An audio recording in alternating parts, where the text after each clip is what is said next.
आपल्या पलूसमध्ये कीर्ती sales and mobile gallery घेऊन आलेत ऑफर्सचा धमाका।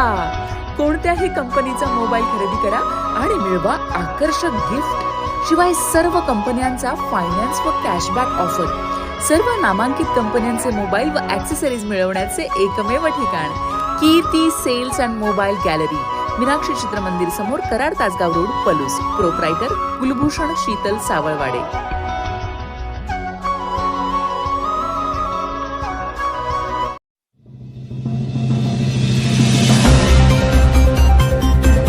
आमदार गोपीचंद पडळकरांची आमदारकी रद्द करा, सांगलीतील ख्रिस्ती समाजातर्फे मागणी। भाजपचे आमदार गोपीचंद पडळकर यांनी ख्रिस्ती धर्मगुरू, पास्टर व सेवक यांना जीवे मारण्याची धमकी दिली आहे। या घटनेच्या निषेधार्थ गुरुवारी जिल्ह्यातील ख्रिस्ती समाजातर्फे जिल्हाधिकारी कार्यालयावर मोर्चा काढला होता। तसेच पडळकर यांच्यावर गुन्हा दाखल करून त्यांची आमदारकी रद्द करावी अशी मागणीही आंदोलकांनी केली। पडळकरांनी शासनाच्या निषेधाच्या आंदोलकांनी जोरदार घोषणा दिल्या। ख्रिस्ती समाजाचे मार्गदर्शक राम कांबळे, सॅमसन तिवडे, ग्रॅबियल तिवडे, आकाश तिवडे, किरण आरवाटगी, मनोज रणधीर, विजय बनकरी, दादासाहेब कस्तुरे, विशाल कांबळे, विकास मगदूम, पॉल करा, पॉल चॉको, राजू होळकर, राजू कांबळे, प्रकाश तिवडे, अजित कदम आदींच्या नेतृत्वाखाली हजारो समाज बांधवांनी पावसात मोर्चा काढून जिल्हाधिकारी यांना मागण्यांचं निवेदन दिलं। 4 तास जिल्हाधिकारी कार्यालयासमोर ठिय्या मारला होता। निवेदनात म्हटले आहे की दिनांक 6 जूनला आमची बहीण ऋतुजा राजगे यांनी आत्महत्या केली।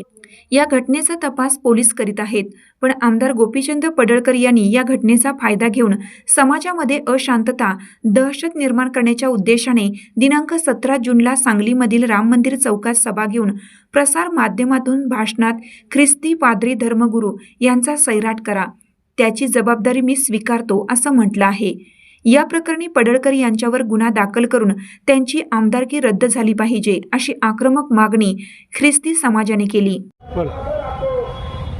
आज समस्त ख्रिस्ती समाज सांगली जिल्हा याच्या वतीनं आज जिल्हाधिकारी कार्यालय सांगली येथे धरणे आंदोलन ख्रिस्ती बांधवाच्या वतीनं होत आहे।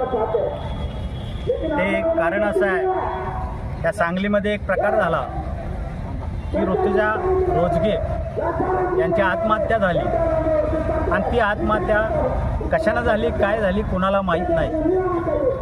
आमची अशी मागणी आहे, ऋतुजा राजगेच्या आत्महत्येसाठी आम्हाला प्रशासनाला आणि शासनाला, आम्ही पोलीस यंत्रणेला सांगू इच्छितो, याची चौकशी CBI मार्फत व्हावी।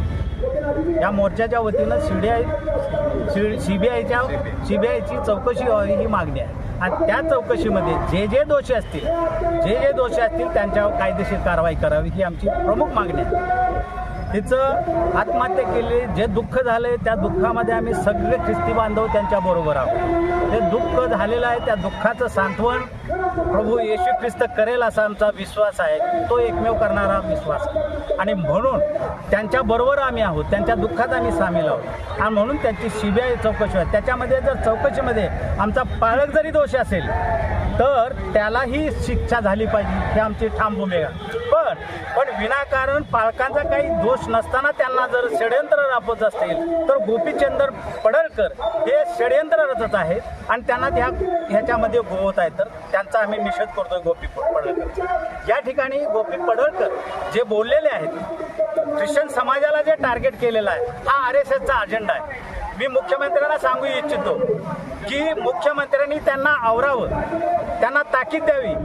का तुम्ही त्यांना सांगितलं आम्हाला शंका आल्या ख्रिस्ती बांधवांना, तुमच्यावर मुख्यमंत्र्यांवर आमचा विश्वास आहे, ख्रिस्ती बांधवांचा पूर्ण विश्वास आहे। कारण फडणवीस साहेब त्यांच्याकडे मुख्यमंत्री असून त्यांच्याकडे गृहमंत्रीपद पण आहे, पण ह्या महाराष्ट्रामध्ये जर हे गृहमंत्री असताना तुम्ही एक कुशल प्रशासक आहेत आणि ते जर इथं जर अन्याय असे होत असतील, सुपाऱ्या देण्याचं षडयंत्र रचत असेल, आम्हाला खुनाच्या धमक्या यांच्यामधून स्टेजवरून येत असतील तर त्याचा बंदोबस्त मुख्यमंत्र्यांनी करावा अशी आमची मागणी आहे। आणि जर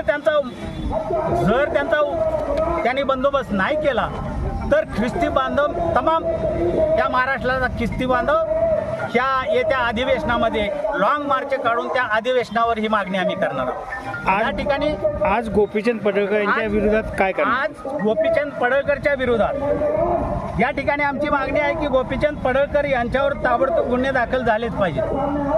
आमदार गोपीचंद पडळकर यांची आमदारकी रद्द झाली पाहिजे.